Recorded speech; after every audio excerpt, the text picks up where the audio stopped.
Welcome to Tech Bytes and News, your daily roundup of articles featured in Hacker News. Today, we're diving deep into a fascinating paper. You could have invented Fenwick trees. It's all about efficient data structures, specifically comparing segment trees and Fenwick trees. Get ready for some serious algorithm appreciation. Ooh, I love a good data structures deep dive. So, what's the core problem these trees solve? I'm guessing something involving fast updates and queries? Exactly. We've got a sequence of integers, and we need to efficiently perform two operations: updating a single element's value and querying the sum of a range of elements. A simple array gives O1 updates, but ON range queries. The challenge is achieving sublinear time for both. Right, the classic trade-off. So, segment trees are the first solution presented. How do they work at a high level? Yes, segment trees are a classic approach. They use a binary tree structure. Each leaf node holds a single element from the sequence, and each internal node caches the sum of its children. This allows for O log n time for both updates and range queries. It's elegant, but it uses more space than necessary. I see. So, more memory overhead. That's where Fenwick trees come in, right? They're more space efficient? Precisely.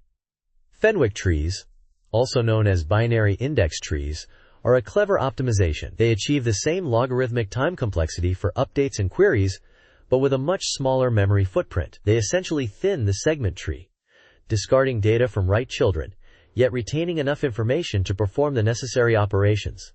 That's surprisingly efficient. But how do they manage to do that? The paper mentions bit tricks, which sounds a bit cryptic. That's the magic.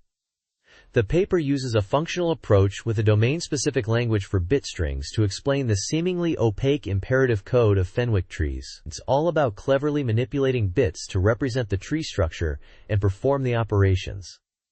It's quite ingenious, actually. So it's not just about clever data structure design, but also about the elegance of the functional approach used to explain it? That's a really interesting point. Absolutely. The paper uses equational reasoning to derive the Fenwick tree operations from the segment tree operations. It shows how the seemingly magical bit manipulations are a direct consequence of the underlying tree structure and the desired operations. It's a beautiful example of how functional programming can illuminate even imperative code. I'm intrigued by this functional derivation.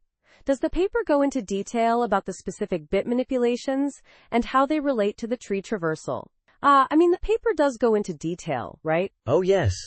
The paper meticulously walks through the derivation, introducing a DSL for 2's complement binary numbers. It defines functions for incrementing, decrementing, finding the least significant bit, LSB, and other bitwise operations. It then uses these functions to derive the update and query operations for Fenwick trees, showing how they correspond to traversing the thin segment tree. That sounds incredibly detailed. And the result is a much more space-efficient data structure with the same performance characteristics as a segment tree? That's amazing! Exactly. It's a testament to the power of both clever data structure design and elegant mathematical reasoning. The paper really highlights the beauty and power of functional programming in understanding and deriving efficient algorithms. It's a must-read for anyone interested in data structures and algorithms. I definitely need to check this out. Thanks for the summary. It sounds like a great way to improve my understanding of both data structures and functional programming. You're very welcome. And that's a wrap for today's Tech Bytes and News. Join us tomorrow for another exciting deep dive into the world of technology. Goodbye. Bye-bye.